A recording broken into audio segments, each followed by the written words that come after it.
Well, good afternoon. Here I am with my fellow auctioneer, Guy Charrison, and we're just talking about some of the upcoming lots in our auction on the 9th of February 2023.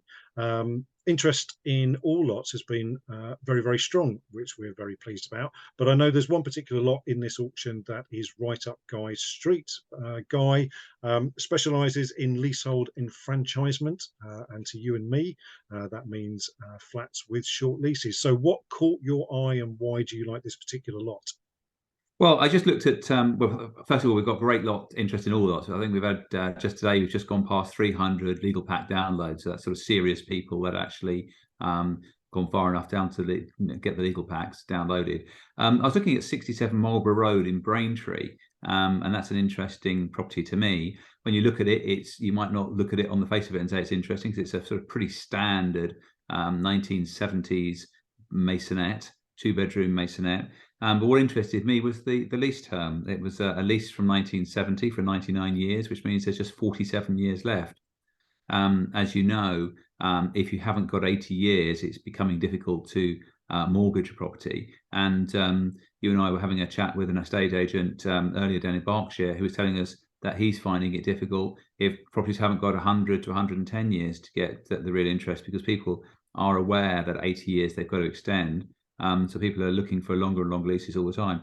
But this one is completely opposite. It's got a 47 years, and we've got a guide price of 95 to 100. Now, I should think anything in Braintree with two bedrooms with a long lease would probably be sort of 200,000 plus. And what can you do with your 100,000? Well, you can rent it. You could rent it for £1,000 a month. So, whilst it obviously would be good to secure your position and get a lease extension, some people are looking just for the return. You could get a 12% return there pretty immediately. So people are looking at different things. So if you were looking just for income, and I've noticed that some people buy these perhaps when they're a little bit older, wanting accommodation, cheap accommodation. Some people are looking for, and again, I've had a few older buyers say, well, look, it doesn't matter. 47 years, I've got 47 years of income. So people look at it at different ways. They do, and I've noticed, particularly over the last probably 18 to 24 months, we've sold a lot of these apartments with lower leases, because obviously the leases on like this one in Braintree, where they were built in the 70s, are now running down to a level where the main mortgage providers are not willing to lend on them, and you need to be selling to a purchaser who understands what they're buying and either has the cash to buy them, presumably, or access to specialist funding which enables them to do Well, that. sure. Yeah, absolutely. I mean, to extend the lease here, I haven't done the valuation, but I can easily do that. It would be substantial. One of our colleagues, Toby, took this property on. He would have done the valuation there. But to extend this lease is going to be a substantial amount of money, and I noticed that it's being sold by executors. So those executors probably just took the decision. They didn't want to go through the process of a lease extension, which can be very timely, not only costly, but depending who the freeholder is, it can be very timely. But what we, as a general rule, do in our short lease properties when we're selling them is put a condition in the special conditions, giving the buyer an option to take over the seller's rights to extend the lease. So that's always worth, if you're looking at one of the short leases, always have a chat with us about that, and we'd be always very happy to give you straight guidance on that. Okay, and the advantage of doing that for the seller? Well, for the seller, I think it just means that you're saying to the buyers, look, you do have that right and you can take over that right, because that's a question people will say, will I not have the right for 2 years? So it really does. If you don't have that, it really restricts restricts the buyer for 2 years. So we found that to be very beneficial to both sides.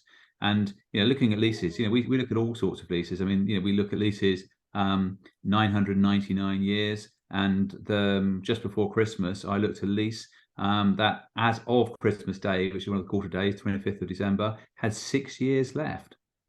And the premium, and the premium to extend that lease, we calculated at 550,000. It was a London flat, but you're talking a very substantial amount of money. And I've just valued one this week that's got a 33-year lease. So a lot of estate agents, of course, wouldn't really know what to do with these short leases, and really auctions should be, and in these cases, should be the first option. It shouldn't be a last resort. I can't sell it private treaty and I'm going to go to auction. It should be the first thing they think and recommend to their clients. Yeah, I think we've all seen many times on estate agents' websites or on one of the major property portals, agents advertising properties with low leases saying cash buyers only. I mean, Yeah. my personal view is that the main property portals are there for people to find their first home or their next home, their aspirational home.